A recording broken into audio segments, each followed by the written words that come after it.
Zest IAS, nurturing minds. Hello friends, welcome to Zest IAS. आप सभी का स्वागत है यूपीएससी प्रीलिम्स पीवाईक्यू सीरीज 2024 में। We are almost at the end of April month and this is the high time that you must start attempting previous year papers year wise. Many of you might have done subject wise analysis of past 10 to 15 year questions. That might be possible, but I would highly recommend that you should attempt previous year papers year wise. And why I am saying so? हमने last video में already discuss किया कि why we have to do PYQs and how we have to do it, but year wise करने का क्या logic है? So let me give you an analogy कि year wise paper करने में आपकी क्या क्या चीजें सॉल्व हो रही है और सब्जेक्ट वाइज करने में आपकी क्या क्या चीजें सॉल्व हो रही है।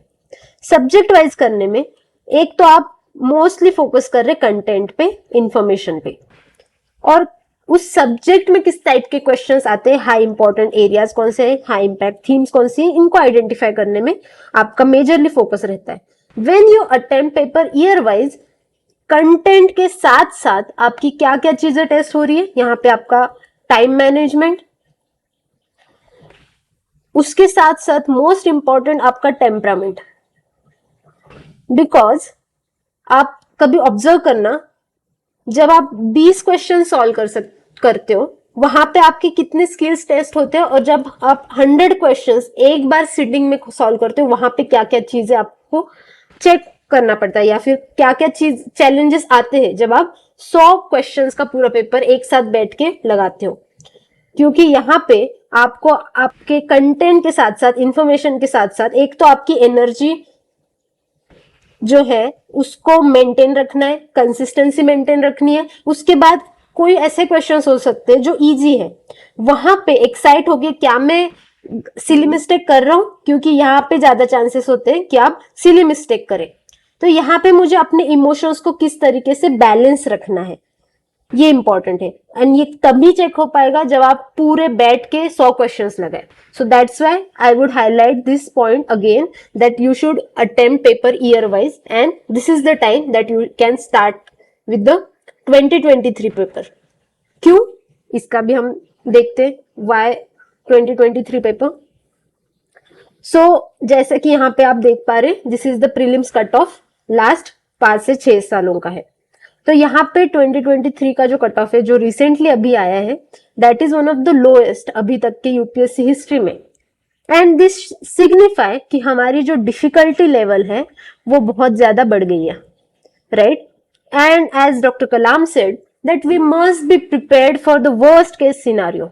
वर्स्ट केस में क्या हो सकता है कि यही डिफिकल्टी लेवल आपकी 2024 में भी कंटिन्यू रहे, राइट? तो जो लोग 2024 अटेम्प्ट करने वाले हैं उनके लिए ये जो 2023 है, that is acting as a preamble, my guiding light, right? तो इसीलिए इस सेशन में जो भी हम इनसाइट्स शेयर करने वाले हैं, that is also can be effectively utilize if you have already attempted 2023 paper. क्योंकि जब आप खुद से पेपर सॉल्व करते हैं वहां पे यू विल फाइंड आउट कि आप कहाँ पे स्टैंड आउट कर रहे हो, वेयर इज द गैप। जो आपकी थिंकिंग प्रोसेस है वहां पे आपको किस डायरेक्शन में इंप्रूवमेंट करना जरूरी है। तो ये सारी चीजें तभी फाइंड आउट होगी जब आप ऑलरेडी एक सिनारियो, एक सिमुलेशन कर रहे होते हैं। And another point two highlight कि एक बार एक इंटरव्यू में MS धोनी से लोगों ने पूछा था, how do you maintain that calmness in the ground, जब आपकी इतनी प्रेशर सिचुएशन इतनी हाई रहती है, उस टाइम पे आप किस तरीके से कूल माइंडसेट के साथ, कैप्टन कूल जिनको कहा जाता है, इसी उनके डिसीजन मेकिंग एटीट्यूड की वजह से, वो क्यों होता है? तो उन्होंने बहुत इंटरेस्टिंग जवाब दिया था। उन्होंने बोला था कि बिफोर एंटरिंग मैच में एंटर होने से पहले ही मैं अपने माइंड में ये बैटल खेल चुका होता हूँ कि जब भी आप इस बैटल सिनारियो में जाते हो, you already created that environment जहां पे आपने अपने माइंड की ट्रेनिंग की हो। सो इन एकेडमिक फील्ड इसको हम क्या बोलते हैं? सिमुलेशन।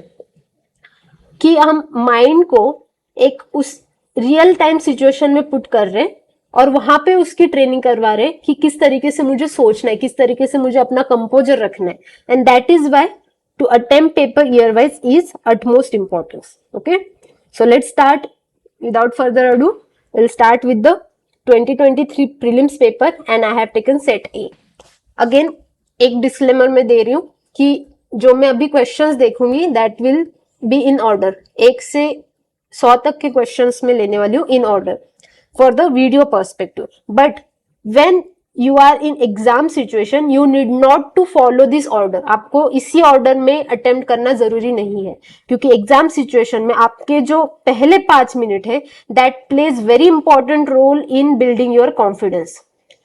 बहुत से लोग पहले 5 क्वेश्चन देख के ही कॉन्फिडेंस लो कर लेते हैं and this energy impact their rest of the paper.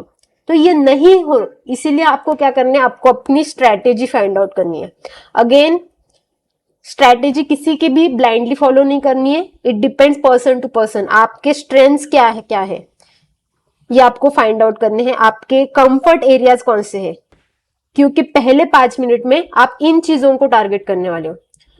कुछ लोग होते हैं कि स्टैटिक सब्जेक्ट में ज्यादा स्ट्रेंथ उनकी होती है, कंफर्टनेस होता है, तो they can attend those areas, specially उसमें भी सब्जेक्ट वाइज. जब भी आपको पेपर मिले you will just flip the paper and you will find out कि कौन से मेरे एरियाज कहाँ पे ये क्वेश्चन लाई कर रहे हैं. For example, if I am comfortable in polity then I directly jump to question number 30. Suppose 30 से आपके क्वेश्चन स्टार्ट है पॉलिटी के, क्योंकि यूपीएससी ये पैटर्न फॉलो करता है कि आपने प्रीवियस ईयर पेपर्स लगाए होंगे तो वहां पे भी आपको दिख गया होगा कि एक सेट ऑफ 10 टू जो भी नंबर ऑफ क्वेश्चन आ रहे, फॉर एग्जांपल पॉलिटी के 10 से 15 अगर वो क्वेश्चन पूछ रहे तो 8 से 9 क्वेश्चन तो वो एक ही बंच में पूछेंगे. तो एटलीस्ट आप अगर डायरेक्टली उन क्वेश्चन से शुरुआत कर रहे हो तो आपके इतने 8 से 10 क्वेश्चन तो एक स्लॉट में सॉल्व हो ही जाएंगे. बाद में फिर से कहीं आ सकता है बीच में, बट स्लॉट वाइज होते हैं कि पॉलिटी का एक स्लॉट, इकोनॉमी का एक स्लॉट, इन्वायरमेंट का एक स्लॉट. तो जो भी सब्जेक्ट में आप कंफर्टेबल रहे वहां से आप शुरुआत कीजिए. You need not to follow this order. Okay, so let's start. In set A this is the question number 1. यहाँ पे 2 आपको स्टेटमेंट फॉर्म में दिख रहा है. You can observe these as a match the pairs, जहां पे रिवर और उसके साथ साथ लेक पूछा है. बट यहाँ पे क्वेश्चन आता है लैंग्वेज का. सिमिलर क्वेश्चन अगर आप देखेंगे, there was question in 2010 paper जहां पे आपको मैच द पेयर्स दिया था और सेम आपको जो रिवर स्टेटमेंट 1 और 2 में दिए वही झेलम और कृष्णा रिवर, यही दोनों लेक्स के साथ पूछा था. वुलार लेक, यही ऑप्शंस थे. तो अगर किसी ने 2010 का पेपर सॉल्व किया होगा तो उनके लिए ये तो एकदम आसान हो जाएगा, क्योंकि पहले 2 स्टेटमेंट्स का ही मुझे आंसर पता है. ठीक है, even if you have not appear till now. चलो हम शुरुआत कर रहे हैं 2023 से, तो लेट्स अज्यूम कि हमने नहीं सॉल्व किया है. इस केस में हम कैसे क्वेश्चंस को देखेंगे. अगेन, यहाँ पे knowledge is Paramount. Her question में, कोई भी पेपर में अगर आपके पास नॉलेज है तो दैट इज पैरामाउंट. आपको उसी बेसिस पे आपको टिक करना है. But as we know, out of 100 questions even the topper could solve 30 to 35 questions exact knowledge से. Exact, I am again highlighting exact, as it is absolute knowledge, जिनके बारे में एग्जैक्ट नॉलेज मुझे पता है कि झेलम मतलब वुलार लेक ही होगा, ये एग्जैक्ट नॉलेज हो गया. यहां से 30 से 35 क्वेश्चन होते हैं. बाकी के आपके 60-65 जो क्वेश्चन है, 70 क्वेश्चन है, 60 से 70 क्वेश्चन, वो आपको कहां से, हमने लास्ट के वीडियो में भी देखा था. It is about not only knowledge but interlinkage of knowledge. यहाँ पे हम ब्लाइंड गेसिंग नहीं कर रहे. यहाँ पे हम जो बोल रहे हैं कि स्मार्ट गेसिंग करो या फिर लॉजिक डेवलप करो, that is not isolated from your information. यहाँ पे नॉलेज मतलब क्या, it is integration of your information, it is interlinkage of interdisciplinary subject. आप ज्योग्राफी का नॉलेज इन्वायरमेंट में यूज कर रहे हो, उस तरीके के इंटरलिंकेज से आपके 60 से 70 क्वेश्चन सॉल्व होने हैं. जहां पे क्वेश्चन आता है आप किस तरीके से थॉट प्रोसेस बिल्डअप कर रहे हो, राइट. तो ये थॉट प्रोसेस इंपॉर्टेंट है. यही हम इस में पहला अटेम्प्ट यही रखने वाले हैं कि हम थॉट प्रोसेस किस तरीके से, और सिंपली बहुत लाइट माइंडेड रखना है. बहुत ज्यादा ना सीरियस होके बहुत क्वेश्चन के अंदर घुस के सोचना अभी बंद करो. आपको एक थ्रेशोल्ड लेवल पता होनी चाहिए, क्योंकि कभी कभी क्वेश्चन क्या होता है, सिंपल होता है, डायरेक्ट होता है. हम एक्स्ट्रा थिंकिंग करके, ओवर थिंकिंग करके उस क्वेश्चन की कॉम्प्लेक्सिटी बढ़ाते हैं. तो जितना आप लाइट माइंडेड रखोगे उतना क्वेश्चन सिंपल दिखेगा. तो जस्ट फॉर दिस सेक, जितनी सहजता से आप क्वेश्चन सॉल्व करोगे, क्वेश्चन को देखोगे, उतना आंसर आपका डायरेक्ट मिल जाएगा, क्लैरिटी के साथ मिलेगा। आप जितना ज्यादा उसको गहरा बनाओगे, डेप्थ में जाओगे, तो आपको उसको कॉम्प्लिकेट करोगे आंसर को। तो ये सब आपको नहीं करना है, ठीक है। आपको सिंपल रखना है, डायरेक्ट रखना है। चलो क्वेश्चंस का स्टेटमेंट पढ़ते हैं। पहला क्या बोल रहा है, Jhelum river passes through Wular lake.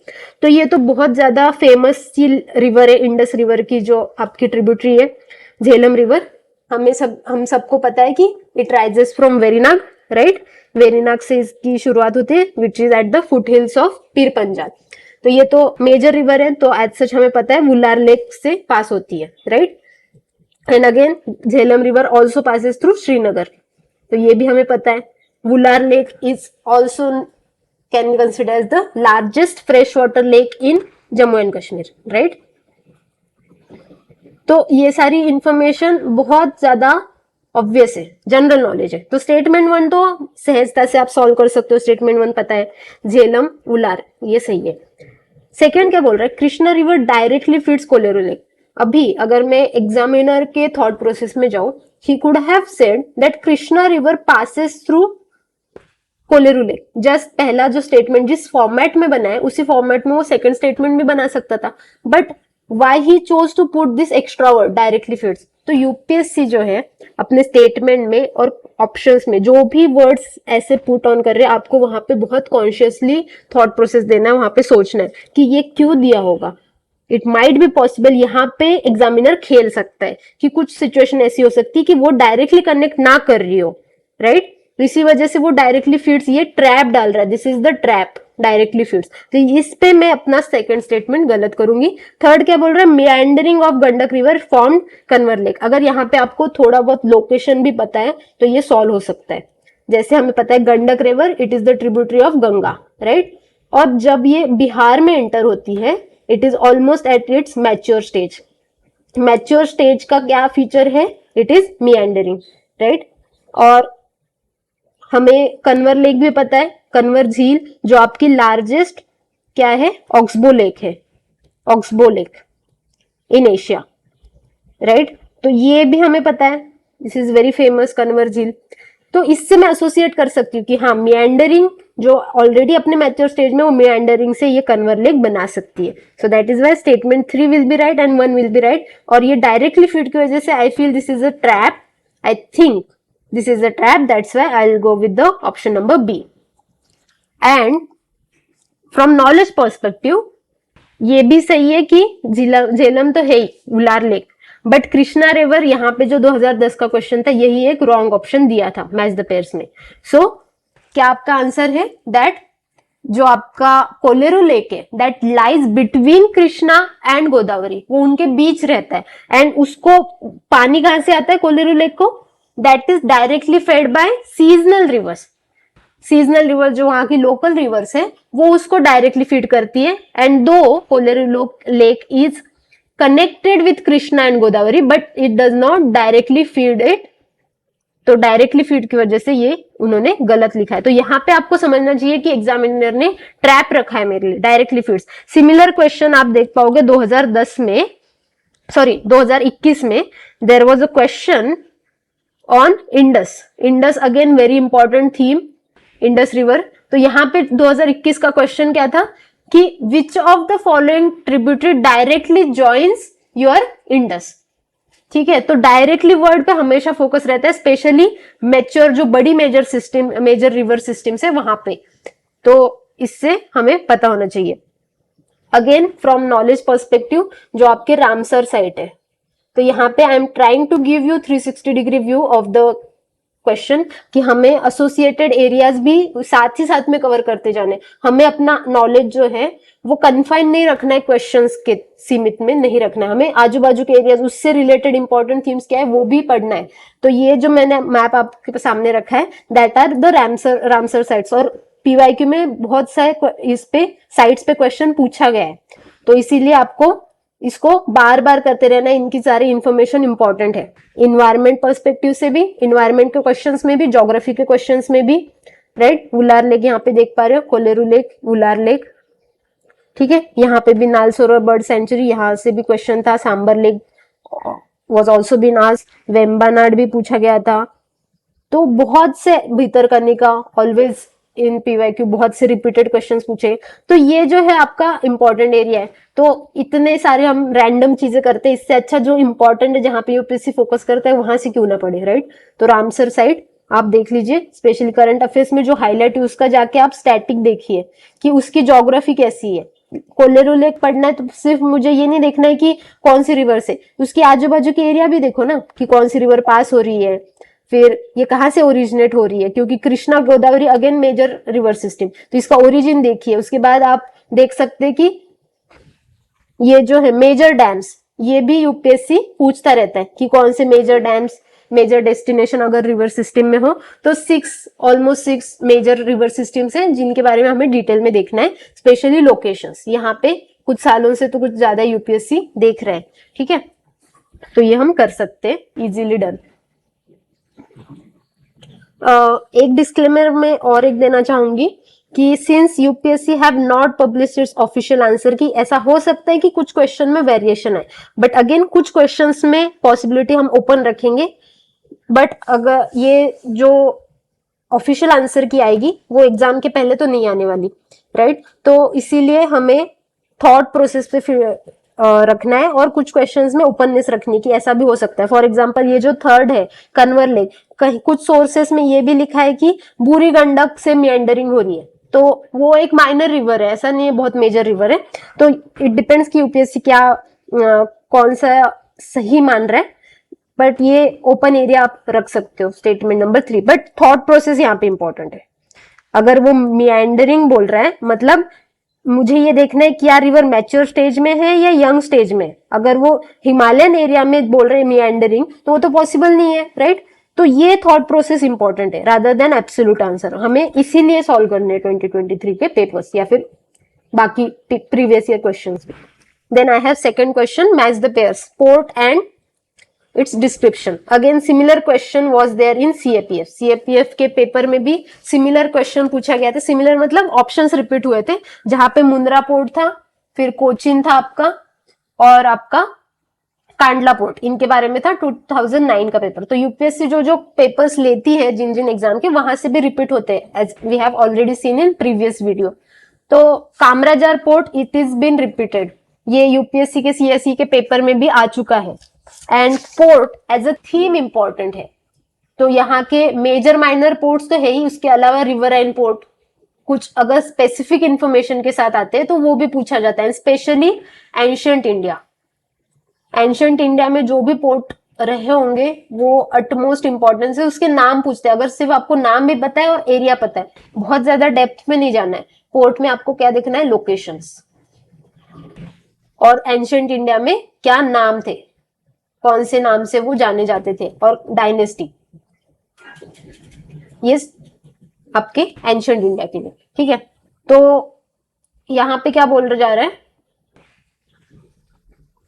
First आपका जो ऑप्शन है दैट इज कामराजार पोर्ट, और क्या बोल रहा है इसका, first major port in India registered as company.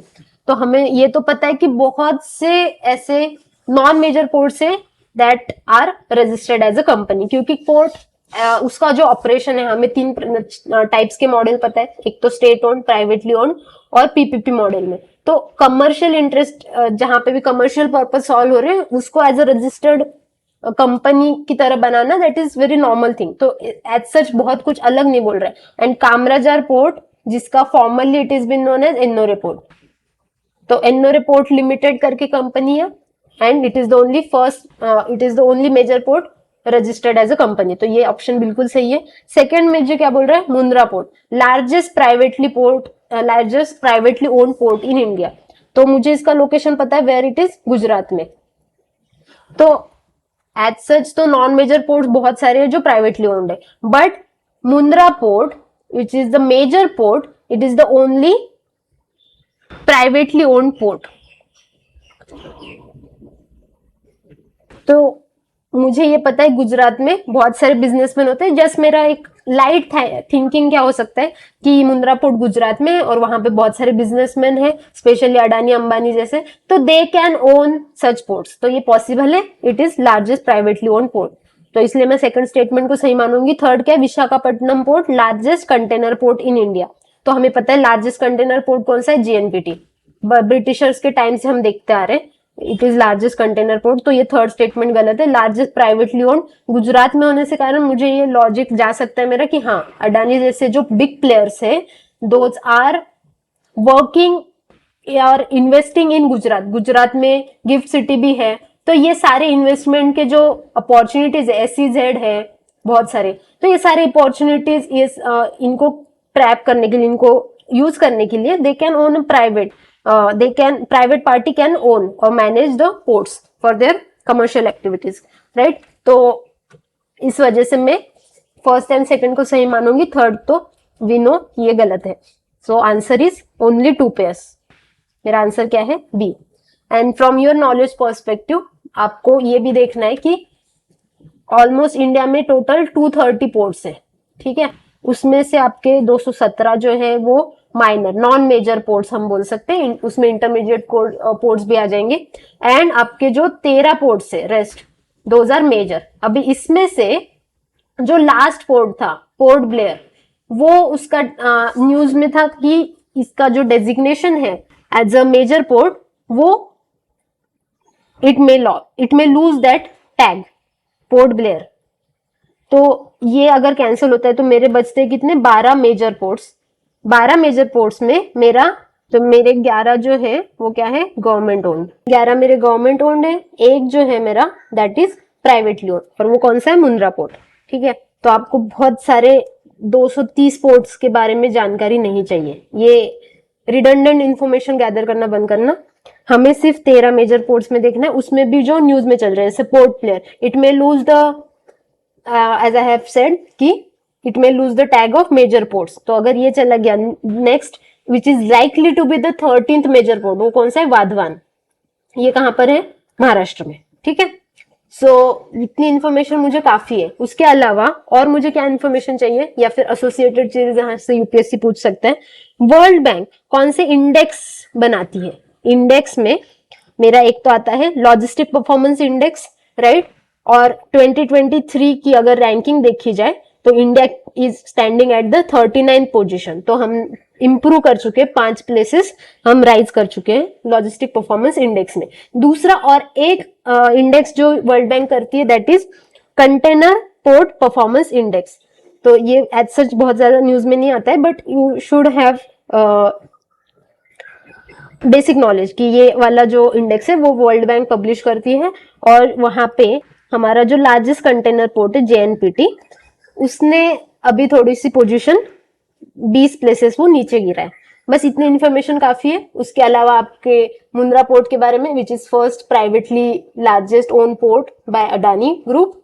उसके बाद आपका कामराजार पोर्ट, हमें पता है कि इसी को इन्नोरे पोर्ट भी बोलते हैं। उसके अलावा कांडला पोर्ट, इसका दूसरा नाम क्या है, दीनदयाल पोर्ट। तो ये अगर दूसरे नाम से आता है तो डोंट गेट कंफ्यूज्ड। उसके बाद आपके इस यहाँ यहीं पे आपका कौन सा आता है, वाधवान पोर्ट। तो महाराष्ट्र से 3 पोर्ट हो गए। कोलकाता पोर्ट में इसके साथ साथ हल्दिया भी कवर होता है, और टूटिकोरिन ये भी पोर्ट इंपॉर्टेंट है। तो इसका दूसरा नाम भी आपको पता होना चाहिए, VO चिदम्बराई। उसके अलावा जो आपके ये जो प्राइवेटली ओन पोर्ट है वो स्टेट मेरीटाइम बोर्ड मैनेज करता है, उसको रेगुलेट करता है स्टेट मेरीटाइम बोर्ड। और जो आपके नॉन मेजर पोर्ट से, माइनर पोर्ट से, वो PPP मॉडल में भी चलते हैं, ठीक है। इतनी इंफॉर्मेशन सफिशिएंट है। नेक्स्ट क्वेश्चन करते हैं। बहुत आसान सा क्वेश्चन है, डिसीडियस ट्रीज पूछा है और आपके पास 3 ऑप्शन है। जैक फ्रूट, जो आपको मुझे पता है जैक फ्रूट क्या है, आपका कटहल। ये जो नाम है ये बिल्कुल देखने ही नहीं एग्जाम सिचुएशन में, इसको बस डराने के लिए रखा है। किसी ने अगर पहले से फॉरेस्ट दे रखा होगा तो उनके लिए आसान नाम है ये। हमेशा नॉर्मल हम पढ़ने में, फॉरेस्ट्री पढ़ने में ये नॉर्मल नाम हम पढ़ते रहते हैं, टेक्टोना ग्रैंडिस, और इसमें टाइप्स और इसके सारे फीचर्स। फॉरेस्ट के लिए डिटेल जानकारी काफी है और वहां से तो आपको एग्जैक्टली पता होगा, बट प्रीलिम्स के लिए अभी हमें इन सब में देखना ही नहीं है। तो ये मत करने लग जाना कि सारे इसके साइंटिफिक नेम देखने लग जाओ, ये बिल्कुल जरूरी नहीं है, ठीक है। जैक फ्रूट, कटहल, महुआ, टी, कौन सा डिसीडियस ट्री है। तो टीक मुझे पता है, ये ऑलरेडी 2015 के क्वेश्चन पेपर में आ चुका है। तो टीक तो डिसीडियस ट्री है ही है। और अगर किसी ने इमेज देखी होगी, अब पता होगा, या इवन रोड साइड भी मुझे दिख जाते हैं। इसके टीक फॉरेस्ट भी होती है, जहां से आपको टिम्बर प्रोडक्शन के लिए ये इंपॉर्टेंट है, क्योंकि it is having high strength, durable है, रेजिस्टेंट है। तो इसकी वजह से इसका टिम्बर प्रोडक्शन में इंपॉर्टेंस है, और ये बहुत कॉमनली एग्जिस्ट करता है। डिसीडियस ट्रीज अगेन इसके लिए पर्टिकुलर इन्वायरमेंट एज सच, इसकी मॉडरेट कंडीशन होती है इसकी सर्वाइवल के लिए, ड्राई और वेट टाइप के होते हैं, तो बहुत सारा एरिया ऑक्यूपाई करते हैं। Deciduous trees are existing in common all over the India. But जो आपका जैक फ्रूट है, आपने देखा होंगे, क्या ये आपको हर जगह दिखते हैं? ये काफी कम जगह दिखते हैं। और आपको पता होगा कि कटहल जो है वो क्या है, स्टेट फ्रूट ऑफ केरला। तो केरला में कोई चीज आ रही है तो ऑब्वियसली यहाँ पे केरला में एटमॉस्फेयर कैसा है, तो वहां से तो एवरग्रीन ट्रीज रहेंगे, राइट। तो कटहल जो है आपका jack fruit, that is evergreen, not deciduous. ठीक है, केरला के अलावा वो पाया जाता है आपका तमिलनाडु, आसाम और हमारे बिहार में भी पाया जाता है। कटहल की सब्जी बनती है बहुत अच्छी सी। तो जैक फ्रूट तो मुझे हर जगह नहीं दिखता, ये मेरे कॉमन ऑब्जर्वेशन है। देखो, ये नहीं है कि मुझे एग्जैक्टली याद आ रहा है, क्योंकि अगर नाम देखा जाए, ये तो आपके एनसीईआरटी के बेसिक बुक में 4-5 नाम दिए डिसीडियस ट्रीज के। टीक, नीम, खैर, पलाश, पीपल, ये सारे आपके डिसीडियस ट्रीज है, ये हमें पता है। बट यहाँ पे अगर मुझे याद नहीं आ रहा है इनकेस कि कौन से डिसीडियस ट्रीज है, तो मैं ऑब्जर्वेशन से देखूंगी कि देखो भाई, ये जो टीक है मुझे हमेशा इधर उधर दिखता रहता है, ये कॉमन है। जैक फ्रूट मुझे हर जगह नहीं दिखता, और केरला का स्टेट फ्रूट है, तो ये एवरग्रीन होना चाहिए। ठीक है, तो इसलिए मैं फर्स्ट ऑप्शन कट करूंगी। महुआ, अगेन ये कहाँ पे पाया जाता है? आपके छत्तीसगढ़, झारखंड, क्योंकि महुआ का जो आपकी इंडियन लिकर बनती है वो कौन प्रोड्यूस करता है? Tribals from Chhattisgarh and Bihar, Jharkhand बोल सकते हो। तो छत्तीसगढ़ झारखंड एरिया में आपका कौन सा क्लाइमेट रहता है? Dry deciduous, right. तो ये डिसीडियस ट्रीज है, तो लोकेशन भी इवन इफ आपको पता है तो वहां से आप सॉल्व कर सकते हो। तो ये ड्राई डिसीडियस है, टीक तो मुझे पता है ये डिसीडियस ट्रीज है, तो I will go with option number 2, that is B. ठीक है, चलिए नेक्स्ट क्वेश्चन करते। Very interesting question, 3 statement based question है। अगेन ऐसे क्वेश्चन में आपको छक्का मारना है, जहां पे नॉलेज से ज्यादा आपके लॉजिक की चेकिंग हो रही है, क्योंकि यहाँ पे सब लोग अच्छा नहीं कर पाएंगे। जैसे अगर नॉलेज बेस्ड क्वेश्चन है तो जिसने ज्यादा पढ़ा है, बहुत अच्छे से पढ़ा है, वहां पे कंपटीशन रहेगी, जैसे ये वाले क्वेश्चन है। ठीक है, बट यहाँ ये वाले जो क्वेश्चन, यहाँ पे नॉलेज से ज्यादा आपकी लॉजिक और स्मार्ट गेसिंग काम आ रही है। आप कितना समझते हैं एग्जामिनर के टेम्परामेंट को, वहां से चीजें सॉल्व होती है, राइट।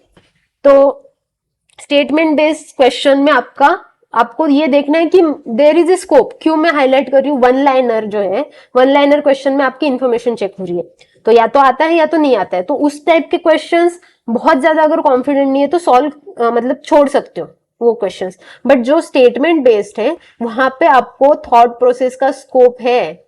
यहाँ पे आप थिंकिंग डेवलप कर सकते हो कि किस डायरेक्शन में मुझे सोचना है। This gives you scope to attempt that paper, attempt that question. ठीक है, इन ऑल आप छोड़ोगे तो आपका लॉस है।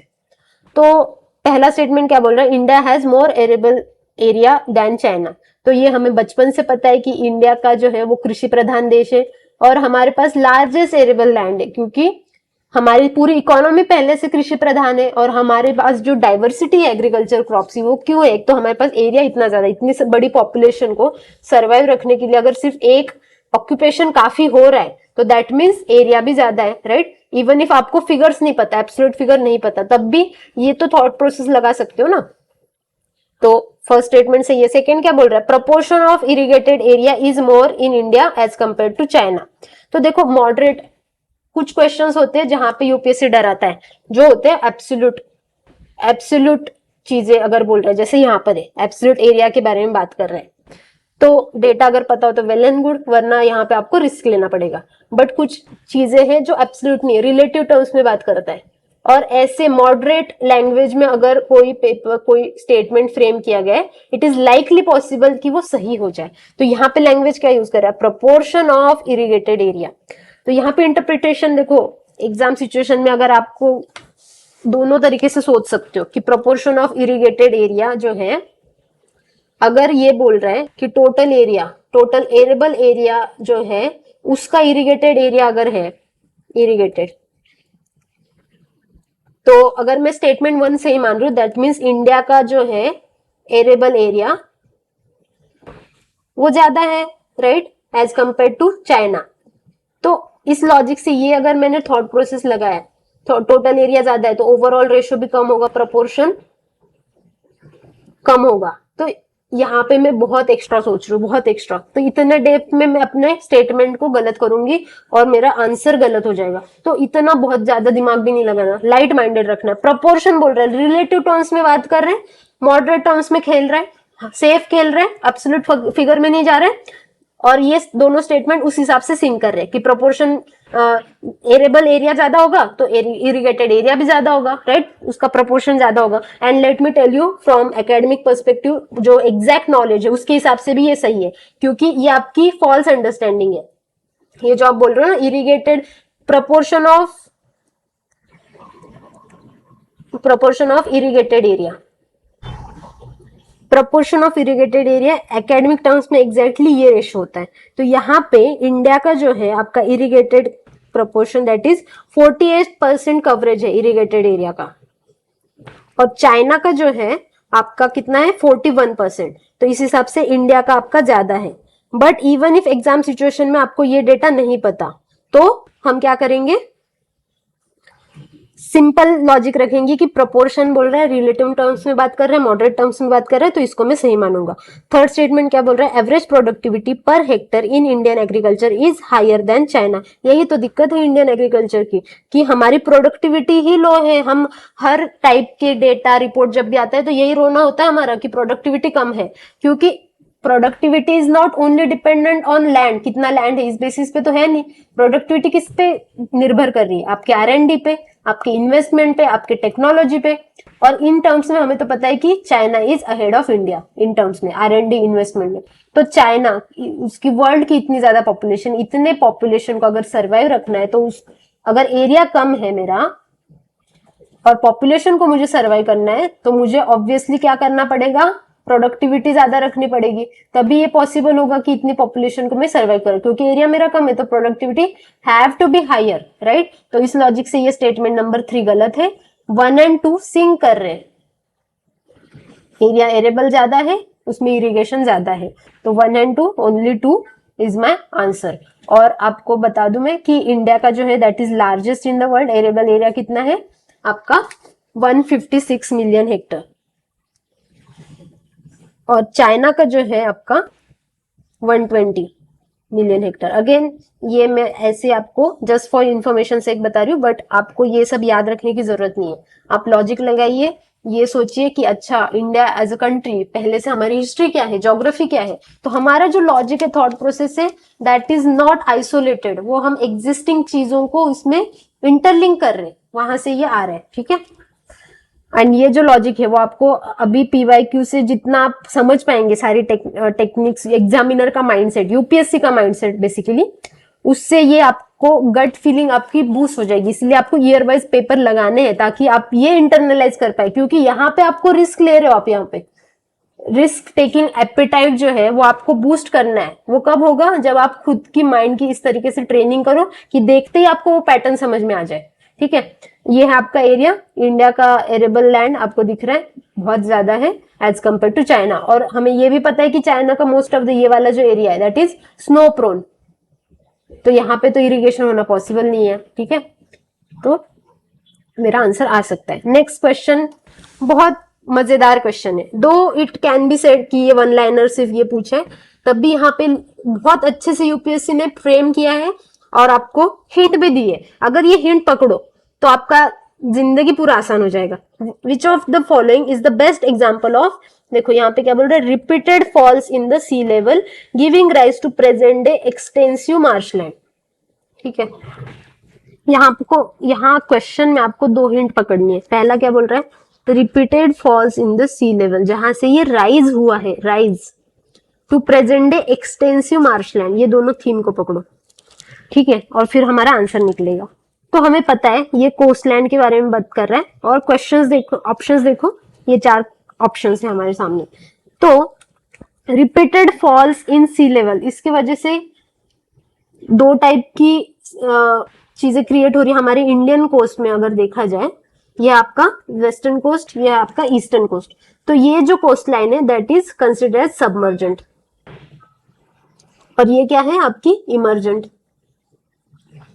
तो रिपीटेड फॉल या फिर relative fall in sea level it is higher in submergent. Relative fall in sea level, तो ये जो फेनोमेनन है वो सबमर्जेंट टाइप के कोस्ट लाइन में ज्यादा होता है एज कंपेयर टू इमर्जेंट। ये हमें फीचर से पता है, ठीक है। दूसरी हिंट क्या बोल रहा है ये, एक्सटेंसिव, जो सबसे बड़ा हो, मतलब मुझे यहाँ पे क्या देखना है, जो लार्ज इन एरिया हो, जो बड़ा हो साइज में, राइट। तो ऑप्शन में मेरे दो लार्ज ऑप्शन कौन से आ रहे हैं, Bhitarkanika and run of Kutch. ये दोनों भी स्मॉल, क्योंकि एक तो लेस नोन है। कभी भी यूपीएससी में देखना कि जो हमें ज्यादा पता है, ज्यादा पढ़ने में होता है, यूपीएससी वहीं पे आंसर रखता है। ऐसा नहीं कि बहुत लेस नोन चीज है, कभी कभार हो सकता है पर उसका प्रपोर्शन कम होगा। You try to go for very well known option, जो हमेशा पढ़ने में आते हो, आप उन पे जाइए, आपकी गट फीलिंग वहां पे क्लिक करनी चाहिए। तो यहाँ पे मुझे A and D R the extensive one, ये दोनों भी स्मॉल लेस नोन एरियाज है ना, भितरकनिका, मैनग्रोव और मेरा रन ऑफ कच्छ, ये मैंने कट डाउन कर लिया। ये एक्सटेंसिव वाले कीवर्ड की वजह से मेरे दो ऑप्शन कटते हैं, मेरे पास बचता है ए एंड डी। अभी मुझे बोल रहे हैं repeated falls in sea level, जो मुझे पता है कि सबमर्जेंट कोस्ट लाइन पे ये ज्यादा ऑकर हो सकता है, लाइकली मोर प्रोबेबल एरिया। तो यहाँ पे भितरकनिका आपका कहाँ है, ईस्टर्न कोस्ट लाइन पे, और रन ऑफ कच्छ कहाँ पर है आपका, वेस्टर्न कोस्ट लाइन पे, यहाँ पे। तो मेरा जो आंसर है रन ऑफ कच्छ की तरफ ज्यादा मेरा इंक्लिनेशन होगा एज कंपेयर टू ए। तो आपकी थॉट प्रोसेस यहाँ पे आपको प्रोबेबिलिटी पे खेलना है कि किसकी ज्यादा प्रोबेबिलिटी, किस ऑप्शन की ज्यादा प्रोबेबिलिटी। यहाँ पे हम एब्सोल्यूट चीजें नहीं ढूंढ रहे, हम यहाँ पे प्रोबेबिलिटी देख रहे हैं। तो many submergent coast lines formed when there are, ये हमें पता है हिस्ट्री से कि ग्लेशियल रिट्रीट की वजह से बहुत सारी सबमर्जेंट कोस्ट लाइन फॉर्म हुई है, राइट। तो वहां पे repeated falls of sea level is the common phenomenon of occurrence. Extensive मतलब वेरी लार्ज एरिया। तो यहाँ पे चार में से मेरे ऑलरेडी दो ऑप्शन कट हुए, और यहाँ से मेरा आंसर दोनों में से एक आ गया कि जो मेरे western coast line which is submergent one, वहां पे आपको पता होना चाहिए, ठीक है। उसके अलावा मुझे ये भी पता है यहाँ पे क्या बोल रहे हैं, मार्शलैंड। और एक कीवर्ड देखो, मार्शलैंड। मार्शलैंड मतलब यहाँ पे बायोडाइवर्सिटी तो होगी, राइट। और रन ऑफ कच्छ मुझे पता है it is biosphere reserve. Another hint, तो यहाँ पे 3 हिंट दे रहा है यूपीएससी, देखो 1, 2 एंड 3, 3 हिंट के साथ आपको आंसर ढूंढना है। ऐसा भी नहीं कि आपको एकदम अलग से क्वेश्चन पूछा है, एब्रप्ट क्वेश्चन पूछा है। तो ये है मेरा रन ऑफ कच्छ, यूनेस्को के वर्ल्ड जो बायोस्फीयर रिजर्व है, out of 18 it is one of the biosphere reserve designated by UNESCO. तो ये मुझे अपने एग्जिस्टिंग स्टैटिक नॉलेज से पता है, तो I will go for the D option, run of Kutch. इसके अलावा देखो सबसे इजीएस्ट, अभी मैं मैजिक दिखाती हूँ कि अगर आप इसका हिंदी अनुवाद पढ़ेंगे तो यहाँ पे क्या लिखा है, ये आप उसी पेपर में आप दूसरे पेज पे देखेंगे हिंदी अनुवाद लिखा होता है पेपर का। तो यहाँ पे क्या लिखा है, जिसके वर्तमान समय की सुविस्तृत कच्छ भूमि उत्पन्न हुई है। कच्छ भूमि और यहाँ कच्छ का Rann as it is, question में हिंदी है। अगर ये देखा किसी ने तो बाकी पूरा थॉट प्रोसेस लगाने की भी जरूरत नहीं। तो इसीलिए थोड़ा सा हिंदी अनुवाद पे भी ध्यान दीजिए कि कहाँ पे कुछ हिंट तो नहीं मिल रही आपको। कभी कभी ऐसे क्वेश्चंस, काफी कीवर्ड्स ऐसे हो सकते हैं जहां पे इंग्लिश में हमें अपना उतना मतलब नहीं समझ में आया, जो हिंदी से डायरेक्टली हमें समझ में आ जाए। तो अगर हिंदी अनुवाद देखा तो आपको इजीली आपका 2 सेकंड में काम हो जाएगा, ठीक है।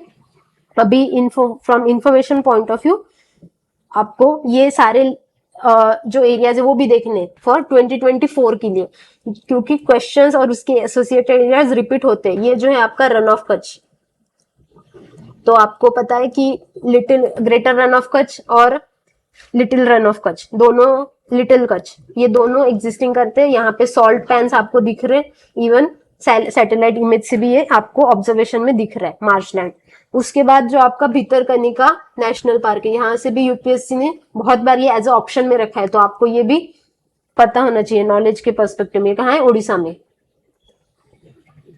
उसके बाद आपका जो मरक्कनम सॉल्ट पैन है, ये आपका इसका लोकेशन आपको ये भी पता होना चाहिए कि कहाँ पे ये लाई कर रहे हैं। तो थोड़ा सा मैप भी देखते रहना, ठीक है। और ये आपका कौन सा है, दिस इज नावपड़ा। तो ये कहां पर है आपका? आंध्रा में। और ये न्यूज में भी चल रहा था। क्यों न्यूज में चल रहा था? क्योंकि यहां से जो स्पॉट बिल्ड पेलिकन्स है, sorry for my hand writing, spot billed pelican जो है, इनकी बहुत ज्यादा दे वर डाइंग, और वहां पे एक इन्फेक्शन क्रिएट हुआ था, नेमाटोड इन्फेक्शन। इसके वजह से यहाँ के जो बर्ड्स है spot billed pelican, they were dying, that's why this was in the news, Andhra Pradesh में। तो देखो ये यूपीएससी ने कितना आसान बनाया। अगर न्यूज में भी आपको पता होता है ये सारे ईस्ट कोस्ट पे लाकर है, मरक्कनम, सॉल्ट पैन, नौपाड़ा, आंध्रा, भितरकनिका, ये सारे कहाँ पर है? ये तीनों भी आपके ईस्टर्न कोस्ट पे है, and this is the only option जो वेस्टर्न कोस्ट पे है। तो अगर आपका स्टैटिक नॉलेज क्लियर है, सबमर्जेंट और इमर्जेंट, ये कोस्ट लाइन का अगर फीचर, सारी चीजें क्लियर है, तो आपको आसानी से ये क्वेश्चन सॉल्व हो सकता है। So that's why static plays very important role. कोई भी क्वेश्चन हो, आइसोलेटेड करंट अफेयर्स का नहीं है, आप स्टैटिक नॉलेज हमेशा उसमें यूज कर सकते to solve that. Again 6th वाला क्वेश्चन देखो, ये this in exam situation consider as one of the toughest question, considering कि आपने इंडियन फॉरेस्ट सर्विसेज की प्रिपरेशन नहीं की है, क्योंकि अगर फॉरेस्ट सर्विसेज की प्रिपरेशन की है तो आप ये चीजें जियोलॉजी में पढ़ते हो, और वगैरह ये सारी चीजें आपको, इसीलिए अगर देखते हैं उन लोग को तो आंसर आ जाएगा। बट अभी अज्यूम करते हैं कि हमें कुछ नहीं पता, ये नहीं पता, हमने नहीं पढ़ा है। क्वेश्चन में हिंट ढूंढो, पूरे स्टेटमेंट में, पूरे इस पैरा में कहीं ना कहीं हिंट तो दी है। क्या हिंट है वो आपको फाइंड आउट करना है। These are abundantly available in certain coastal tracts of India are rich source of which of the following? यहाँ पे हिंट क्या दी है मुझे? certain coastal tracts। इससे मैं क्या डिसाइफर कर सकती हूँ कि these are not very common।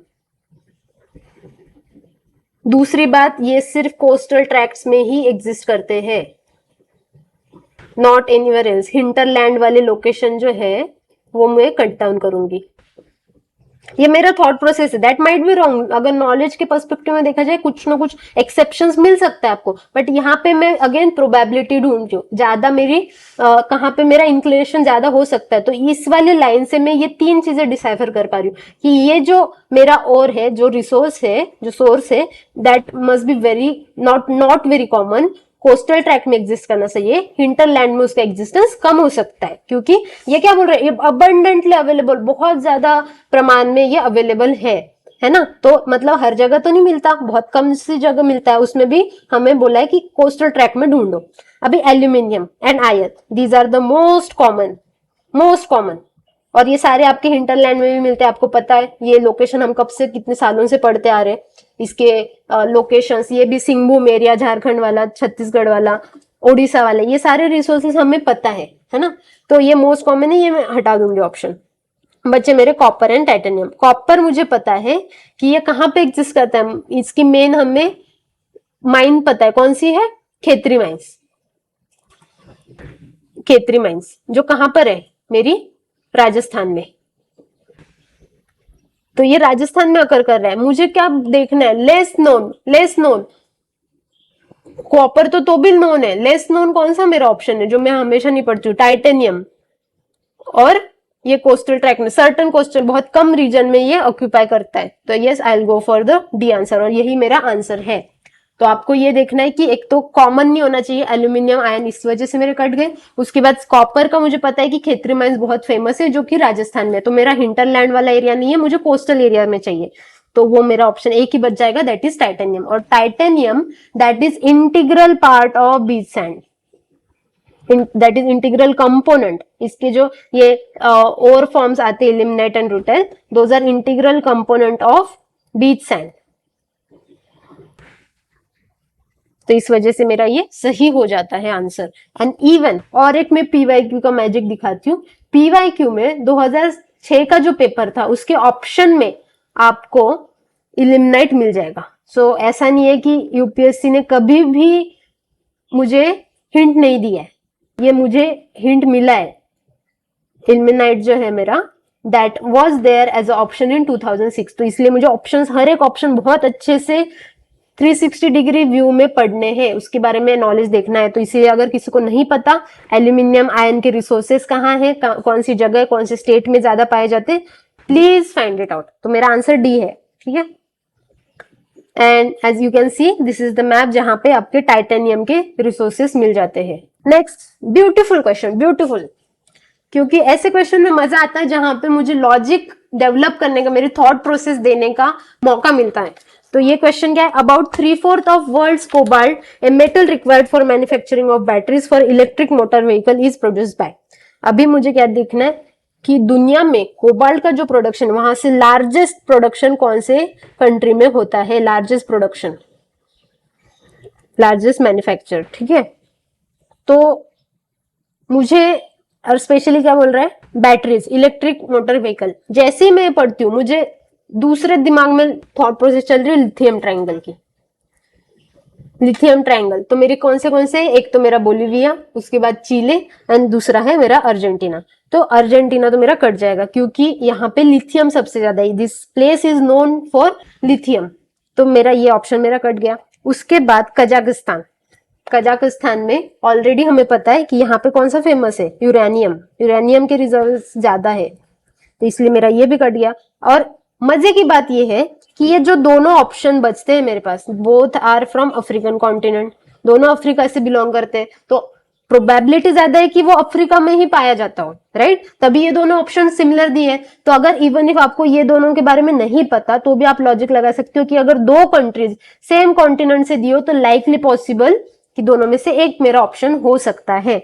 तो मेरा बी और सी बचे, उसमें से मुझे 3/4 ऑफ वर्ल्ड प्रोडक्शन, मतलब पूरी दुनिया मिला के 1/4 करती है, और ये अकेला कंट्री मेरा 3/4 करता है। अगर मुझे इतना प्रोडक्शन करना है तो एरिया भी मेरा उतना ही होना चाहिए। तो अगर आप मैप देखेंगे Botswana versus DRC, DRC is the largest, larger है। ये दोनों के कंपेयर में कौन सा सबसे ज्यादा एरिया ज्यादा है, जिसका कॉन्गो, डीआरसी का सबसे ज्यादा एरिया है।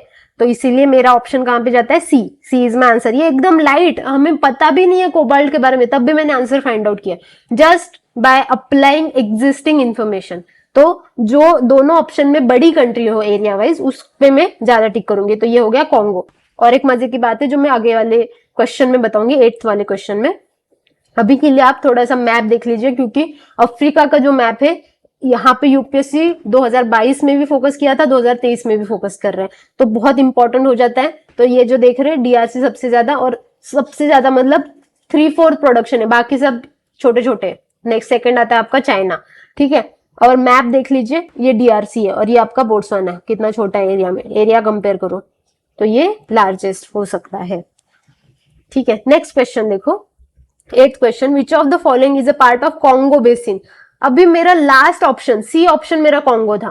तो यूपीएससी ऐसा देखा गया है कि जो क्वेश्चन में अगर दो क्वेश्चन में सिमिलर टाइप का ऑप्शन हो, सेम ऑप्शन दोनों क्वेश्चन में, आजू बाजू के क्वेश्चन में अप्लाई कर रहे हो, तो एग्जामिनर के पर्सपेक्टिव से सोचो कि उसको 4 ऑप्शन लगाने हैं और वहीं से उसका सेकेंड क्वेश्चन भी बन रहा है, तो लाइकली पॉसिबल कि दोनों में से एक ऑप्शन हो सकता है। और ये मैं अपने रैंडम इससे नहीं बता रही हूँ, यूपीएससी का प्रीवियस ईयर पेपर देख लीजिए, जहां पे एक अशोका के बारे में, अशोकन इंस्क्रिप्शन के साइट्स के एडिक्ट्स के बारे में क्वेश्चन था, और वहां पे सुहागौरा ये जो साइट है वो 2 क्वेश्चन में कॉमन थी और दोनों में से एक उसका आंसर था, मतलब सुहागौरा वॉज द आंसर फॉर, दोनों में से एक का आंसर ये दिया हुआ था। तो इसी वजह से कभी कंफ्यूजन हो जाए, ये लास्ट ऑप्शन, लास्ट मेरा रेस्क्यू ऑपरेशन रहेगा, लास्ट प्लानिंग, कि अगर कुछ भी नहीं थॉट प्रोसेस लग रहा है तो मैं, अगर मुझे गेस लेना है, क्योंकि आपको ऐसा तो नहीं होगा कि आपको बहुत एक्यूरेसी अगर हो रही है तो कम अटेम्प्ट रखना पड़ेगा। मुझे अगर 85 से 95 के बीच में अगर मुझे अटेम्प्ट करना है तो मुझे रिस्क तो लेनी पड़ेगी बॉस। तो रिस्क लेनी है तो मतलब मुझे कुछ तो अपने लॉजिक, स्मार्ट गेसिंग लगानी पड़ेगी, और ये रैंडम नहीं लगानी। अगेन हाईलाइटिंग पॉइंट, रैंडम नहीं लगाएंगी। वो कहां से डेवलप होगी, जितना मैं पीवाईक्यू को इंटरनलाइज करूंगी उतना ज्यादा मेरी रिस्क टेकिंग बढ़ेगी, ठीक है। तो ये पैटर्न मैंने देखा यूपीएससी ऐसा करता है, तो वहां से मैं ये गेस लगा सकती हूँ। चलो, मैंने लास्ट क्वेश्चन में वैसे आपको ये भी बता दिया कि कैसे कट डाउन कर सकते हो, ये तो बहुत लास्ट का ऑप्शन है, मगर ये भी थॉट प्रोसेस नहीं चल रहा है तो उस टाइम पे, ठीक है। ये तो सीधा सीधा आपको पूछा है विच of the following part is Congo basin. तो अगर किसी को मैप पता है ये मैप है मेरा, और मेरे 4 ऑप्शन इसी में से दिए। कौन से ऑप्शन है? कैमरून, नाइजीरिया, साउथ सुदान और युगांडा, ये 4 ऑप्शन है मेरे। तो मुझे ये दिया है कैमरून, युगांडा मेरा यहाँ पे लाई करता है, फिर मेरा साउथ सुदान, और ये है नाइजीरिया। तो अगर मैं पूरे बेसिन की बात कर रही हूँ, और यहाँ पे ऑलरेडी मेरे डीआरसी और कॉन्गो ये दोनों है, तो ये दोनों कंट्रीज होंगे, और इसके जस्ट बगल वाले कंट्रीज इंक्लूड होंगे, राइट। इतना तो मेरा लॉजिक लग सकता है कि जोग्राफिकल प्रॉक्सिमिटी होनी चाहिए। अगर मुझे ये पता है जोग्राफिकल प्रॉक्सिमिटी में होंगे, तो मैं बहुत ज्यादा जो दूर है उनको तो कट डाउन करूंगी। नाइजीरिया पहला मेरा गया, कैमरून गया, सॉरी कैमरून तो रहेगा, नाइजीरिया गया मेरा, साउथ सुदान भी गया, बचा मेरा युगांडा और कैमरून। तो यहाँ पे मैं रिस्क ले सकती हूँ, तो कैमरून इज माय आंसर। तो थोड़ा सा कंफ्यूजन आ सकता है कि युगांडा क्योंकि जस्ट बगल में ही आपके डीआरसी के, और ये है आपका कैमरून, तो वो भी रिपब्लिक ऑफ कॉन्गो के साइड में, तो दोनों में से कौन सा चूज करना है। सो यहाँ पे थोड़ा सा रिस्क है, बट ये है आपका साउथ सुदान, यहाँ पर है आपका नाइजीरिया। तो कॉन्गो बेसिन मतलब मेरे ये 6 कंट्रीज आते हैं। कहाँ पे कौन से? इक्वेटोरियल गुनिया, उसके बाद गैबॉन, उसके बाद रिपब्लिक ऑफ कॉन्गो, फिर डीआरसी, फिर Central African Republic and Cameroon, ये बस आते हैं। तो Congo basin again was in news 2022 में 2 क्वेश्चंस थे अफ्रीका से। तो ये मैप बहुत ज्यादा क्लियर होना चाहिए। यहाँ पे ये जो हॉर्न ऑफ अफ्रीका बोलते हैं, या फिर ये जो लेक्स है, यहाँ की जो बड़ी रिवर है, उसके बाद ये आपके Cancer, Tropic of Capricorn, equator और ट्रॉपिक ऑफ कैंसर, इसमें से कौन सी कंट्री से कौन सी रिवर है जो 2 बार क्रॉस करती है, ये सारी चीजें फैक्चुअल इंफॉर्मेशन है जो आपको पता होनी ही होनी चाहिए। इसमें कोई रिप्लेसेबल फैक्ट नहीं है। और यहाँ पे जो है आपका नया फॉल्ट जो क्रिएट हो रहा है, उसके बारे में थोड़ा सा जियोलॉजी का जो न्यूज में चल रहा है, geology not geography, geological shift, इसके बारे में थोड़ा सा करंट अफेयर्स देख लेना। At least map is very significant. और अगेन ये पॉलिटिकल न्यूज की वजह से रहते, पॉलिटिकल इवेंट्स की वजह से, या फिर कोई सिविल वॉर हो रहा है उसकी वजह से ये न्यूज में रहते ही रहते। साउथ सुदान में इतने टाइम से हम देख रहे, तो मैप जरूर देख लेना। जो भी न्यूज में आपको कंट्री दिख रही है अफ्रीकन कॉन्टिनेंट की, उसका कभी यूपीएससी ऐसा ट्रेंड फॉलो करता है, कभी कभी वो मिडिल ईस्ट पे ही बहुत ज्यादा फोकस करेगा, कभी कभी आपको सेंट्रल एशिया पे ही बहुत ज्यादा फोकस करेगा। अभी के लिए हॉट टॉपिक कौन सा चल रहा है? अफ्रीका। तो अफ्रीका का मैप बहुत अच्छे से देख लेना। नेक्स्ट मेरा आसान सा सवाल है, ज्योग्राफी से बिलोंग करता है, बट घबराने की बिल्कुल जरूरत नहीं है, क्योंकि जो भी दिया है, जो भी लोकेशन, जो भी हिल्स दिए, those are very very prominent, very well known. Amarkantak hills हमें पता है ये एमपी में आता है। और अगर मुझे सिर्फ और सिर्फ लोकेशन पता है, सिर्फ और सिर्फ लोकेशन, तब भी मैं ये सवाल जो है आसानी से सॉल्व कर सकती हूँ। यहाँ पे क्या बोल रहा है? Amarkantak hills are at the confluence of Vindhya and Sahyadri range. मुझे पता है जो सह्याद्री रेंज है वो कहाँ पर है मेरा? सह्याद्रीच्या पर्वतरांगा, that is in Maharashtra. Vindhya range मेरा कहाँ पर है? सेंट्रल इंडिया में, एमपी में है। तो यहाँ पर है मेरी विंध्या। यहाँ पर मेरा कौन सा रीजन चलता है आपको पता होगा? यहाँ पर मेरा सातपुरा। तो थोड़ा सा नाम में ये खेल रहा है। और यहाँ पर है मेरा अमरकंटक प्लेटू। तो यहाँ से कौन सी रिवर राइज हो रही है आपकी? यहाँ से पास हो रही है नर्मदा। फिर यहाँ से आपके और कौन सी रिवर से? सोन, महानदी। तो ये सारी अमरकंटक से तो राइज हो रही है, महानदी। तो ये रिवर की वजह से हमें पता है इसका लोकेशन एग्जैक्टली। उसके अलावा सातपुरा के नीचे से यहाँ से कौन सी निकलती है? तापी। तो ये स्टेटमेंट तो मुझे पता चल गया कि गलत है। सह्याद्री रेंजेस एग्जैक्टली कहां पर है मेरे? महाराष्ट्र में, वेस्टर्न घाट्स, यहाँ पर है मेरे सह्याद्री। उसके बाद क्या बोल रहे हैं?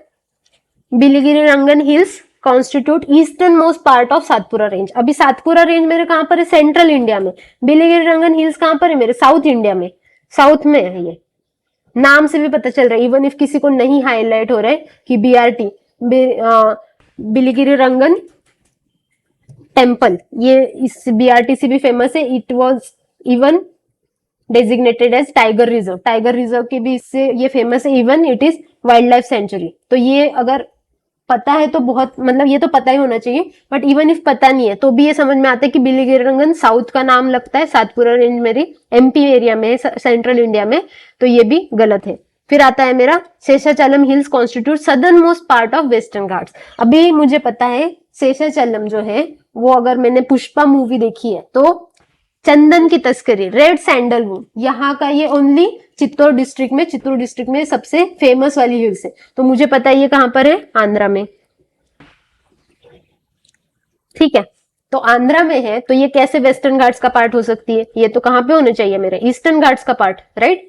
तो अगर मूवी का लॉजिक भी यहाँ पे यूज हो रहा है, जरूरी नहीं कि आपको एग्जैक्टली पता है। And Seshachalam again biosphere reserve है, तो यहाँ पे रेड सैंडलवुड बहुत ज्यादा पाए जाते हैं, इसी पे वो पुष्पा मूवी थी, तो ये पता ही है मुझे, ईस्टर्न घाट का पार्ट है। एंड अपार्ट फ्रॉम दैट 2017 के पीवाईक्यू में भी आपको ये मिल जाएगा। तो इन सारे ऑप्शन की वजह से मुझे पता है ये गलत है, माय आंसर इज नन। सिर्फ लोकेशन पता होने के साथ में ये क्वेश्चन सॉल्व कर सकती हूँ। Again BRT that was in news, क्योंकि एनटीसीए ने ऑर्डर दिया था कुछ इससे रिलेटेड, और ये कहां पर है मेरा, कर्नाटका में। कर्नाटका आपके जो तमिलनाडु एंड कर्नाटका इनकी जो बॉर्डर है वहां पे ये लाई करता है। ठीक है, तो हम थोड़ा सा मैप भी देख लेते, तभी हमारी कॉम्प्रिहेंसिव 360 डिग्री व्यू हो जाएगा हमारे पेपर्स का। तो ये आपका विंध्या, सातपुरा, ये आपकी प्रोमिनेंट रिवर्स, ठीक है, ईस्टर्न घाट्स, वेस्टर्न घाट्स, तो ये तो आपका बेसिक एनसीईआरटी के मैप से भी हो रहा है। फिर आपको ये दिख रहा होगा बिलिगिरी हिल्स बीआरटी, जो आपके कर्नाटका एंड तमिलनाडु इसके बॉर्डर एरिया में लाई कर रहा है। यहीं पे आपका बांदीपुर नेशनल पार्क भी पड़ता है। ठीक है, बहुत सारे नेशनल पार्क जो न्यूज मतलब यूपीएससी ने हमेशा फोकस किया है, Nagarhole national park was in the PYQ, Bandipur national park यहाँ से भी क्वेश्चन आ चुके हैं। फिर आपका जो शेषाचलम बायोस्फीयर रिजर्व है आंध्रा में, ये भी आपको यहाँ पे लोकेशन दिख रहा होगा। नेक्स्ट मेरा आता है 10th question, India projects on connectivity. तो पहला मेरा क्वेश्चन क्या बोल रहा है, east west corridor under golden quadrilateral triangle project, golden quadrilateral project connects Dibrugarh and Surat. तो ये मेरा है आसाम में और ये है मेरा गुजरात में। ठीक है, तो ईस्ट वेस्ट कॉरिडोर बोल रहा है अंडर गोल्डन ट्रायंगल, तो मुझे गोल्डन क्वाड्रिलेटरल सॉरी, तो ये मुझे पता है कि ये जो प्रोमिनेंट सिटीज इनको कनेक्ट कर रहा है गोल्डन क्वाड्रिलेटरल, और ईस्ट वेस्ट कॉरिडोर इससे यहाँ पास होता है। ठीक है, बट मेरा ये लॉजिक बोलता है कि अगर इसको कनेक्ट करना है तो वो सबसे लास्ट वाले लोकेशन ढूंढेगा कनेक्ट करने के लिए, जितना ज्यादा दूर रहेगा उतना अच्छा है ना। तो सूरत ये बीच में पड़ता है ना गुजरात के, लास्ट में अगर देखा जाए जहां पे मुझे पोर्ट की भी कनेक्टिविटी मिल रही हो, ऐसा कोई सिटी कनेक्ट करेगा, क्योंकि यहाँ से मैं सो दैट जो भी शिप्स वगैरह वहां से मेरा ट्रेड हो रहा है वो डायरेक्टली कनेक्ट होके मुझे लास्ट तक मैं लेके जा सकूं, तभी तो मेरा पर्पज सॉल्व होगा ईस्ट वेस्ट कॉरिडोर का। जब मुझे बाकी जो ट्रांसपोर्टेशन के मीडियम है उसकी भी मुझे साथ साथ कनेक्टिविटी मिल जाए, अगर मैं गुजरात में लोकेशन ढूंढूंगी तो कोई पोर्ट सिटी चुनूंगी, राइट। ये मेरा कॉमन लॉजिक बोल रहा है, ये इसके लिए आपको पढ़ना या फिर जरूरी नहीं कि आपको एग्जैक्ट लोकेशन पता हो, नहीं भी पता तो मुझे मेरा ये लॉजिक लग सकता है कि सूरत ये जो बीच में लाई करता है उससे ज्यादा एक्सटेंसिव सिटी जो मेरी पोर्ट सिटी हो सकती है वहां वो कनेक्ट करेगा, तो इसलिए मैं ये गलत मानूंगी। उसके बाद मेरा बोल रहा है trilateral highway connects more in Manipur and Chiang Mai in Thailand via Myanmar. तो ये ट्राइलेटरल हाईवे तो हमें पता है कि इंडिया, मणिपुर और थाईलैंड इन तीनों को कनेक्ट कर रहा है। ठीक है, तो यहाँ पे मुझे बस ये पता होना चाहिए कि ये थाईलैंड में कौन सी जगह पे कनेक्ट कर रहा है। अभी ये इतना छोटा है कि 3 जगह तो मुझे पता ही है, थाईलैंड में चियांग माई तो नहीं है ये। ठीक है, ये बहुत बड़ा प्रोमिनेंट अपने नॉलेज का पार्ट है, एज सच बहुत एब्स्ट्रैक्ट नहीं है या फिर बहुत छोटी सी करंट अफेयर्स की न्यूज नहीं है, बहुत सालों से चल रहा है न्यूज में। ठीक है, तीसरा आता है मेरा बीसीआईएम। ठीक है, यहाँ पे क्या बोल रहा है, BCIM economic corridor connects Varanasi in Uttar Pradesh with Kunming in China. Again Varanasi एक तो बोल रहा है इकोनॉमिक कॉरिडोर, तो मतलब मुझे ऐसी कमर्शियल कोई city, commercially viable, commercial viability देखनी है ना। फिर प्रोमिनेंट इकोनॉमिक जो उसके एक्टिविटीज है वो प्रोमिनेंट होनी चाहिए, ऐसी सिटी को मुझे कनेक्ट करना है, right. Varanasi as such religious perspective से फेमस है, तो economic corridor again it is in hinterland. तो भाई को भी इतनी इंटरनेशनल कनेक्टिविटी चूज करूंगी तो मुझे बॉर्डर से जो पास में होगा वो कनेक्टिविटी के लिए चूज करूंगी ना, वाराणसी क्यों चूज करूंगी इतना अंदर जाके। यहाँ पे मेरा कोलकाता लाई कर रहा है, वहीं से जोड़ दूंगी मैं, क्योंकि 4 कंट्रीज जोड़नी, इतना नीचे तक क्यों जाऊंगी। उसके लिए मेरे है तो प्रोजेक्ट, ये गोल्डन क्वाड्रिलेटरल है, ईस्ट वेस्ट कॉरिडोर है, मेरा नॉर्थ साउथ कॉरिडोर है, तो ये है इंटरलैंड को कनेक्ट करने के लिए, इतना इंटरनेशनल प्रोजेक्ट है। तो प्रॉक्सिमिटी कहाँ होनी चाहिए, बॉर्डर एरियाज में होनी चाहिए। तो इसलिए मैं ये इसको कट डाउन करूंगी। मेरा फर्स्ट एंड थर्ड मेरा लॉजिक से, मेरा ऑब्जर्वेशन से स्टेटमेंट, उसका आंसर निकल के आ रहा है। ठीक है, सेम लॉजिक दोनों में मैंने अप्लाई किया है। फिर सेकंड जो स्टेटमेंट है वहां पे थोड़ा सा नॉलेज का क्वेश्चन आता है, तो ये चियांग माई नहीं है, कोई और सिटी है, तो मेरा आंसर है डी। एंड आपको ये तीनों भी प्रोजेक्ट पता होने चाहिए। ठीक है, गोल्डन क्वाड्रिलेटरल, ये दिल्ली, मुंबई, चेन्नई एंड कोलकाता, इनको कनेक्ट कर रहा है। मेरा ईस्ट वेस्ट कॉरिडोर जो है आसाम में मेरा सिलचर और पोरबंदर, देखो पोर्ट सिटी है पोरबंदर गुजरात की, इनको कनेक्ट कर रहा है। और मेरा जो नॉर्थ साउथ है वो किसको कनेक्ट कर रहा है, श्रीनगर जम्मू कश्मीर में टू कन्याकुमारी, ऑल्सो कोची को भी ये कनेक्ट कर रहा है। तो ये मेरा हो गया नॉर्थ साउथ कॉरिडोर। तो इस बार गोल्डन क्वाड्रिलेटरल के ईस्ट वेस्ट कॉरिडोर पे आया है क्वेश्चन, हो सकता है कि नॉर्थ साउथ पे आ जाए, हमें तैयार रहना है। फिर ये आपका ट्राइलेटरल हाईवे, इंडिया में मोरे तामू, अगेन इंटरनेशनल कनेक्टिविटी देखो बॉर्डर एरिया में इंडिया के। ठीक है, म्यांमार में, ये म्यांमार से बीच में से होके जाता है मंडाले और ये नैतीताओ, फिर बागो, और ये इसको थाईलैंड में माओसोट, इसको कनेक्ट कर रहा है। ठीक है, तो ये अगर थोड़ा सा पता होगा तो ये सॉल्व हो सकता है, अदरवाइज आपके एटलीस्ट 2 तो आपके ऑब्जर्वेशन से, लॉजिक से सॉल्व हो रहे हैं। अगेन BCIM ये आपका कोलकाता है, फिर बांग्लादेश म्यांमार से होके ये चाइना के कनमिंग को कनेक्ट कर रहा है। Zest IAS, nurturing minds.